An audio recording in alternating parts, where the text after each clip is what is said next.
कराची में जराइम बेकाबू, कहीं डकैती की वारदात तो कहीं मोटरसाइकिल चोरी। Gulshan Iqbal, New Karachi site area और मंगोपीर में फायरिंग के वाकयात, 4 अफराद जख्मी हो गए। कोरंगी कॉजवे पर डाकुओं ने नाका लगाकर 100 से ज्यादा शहरियों को मोबाइल फोन और कीमती अशिया से महरूम कर दिया। थाना अजमेर नगरी की हदूद में चोर घर के बाहर खड़े अफराद को लूट कर ले गए। मुख्तलिफ इलाकों में कार्रवाई के दौरान 2 मुलजिमान मारे गए। कराची में डाकुओं का राज, लूट मार की वारदातें मामूल बन गईं। कोरंगी कॉजवे पर 100 से जायद शहरी लुट गए। जदीद हथियारों से लैस 8 रुकनी गिरोह ने नाका लगाकर शहरियों से लूट मार की।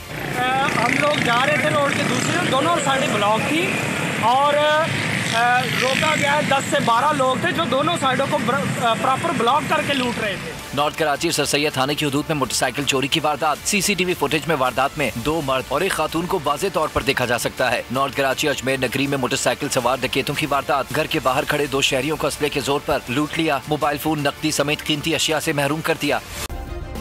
सब्सक्राइब करें और बेल दबाएं ताकि कोई खबर रह न जाए।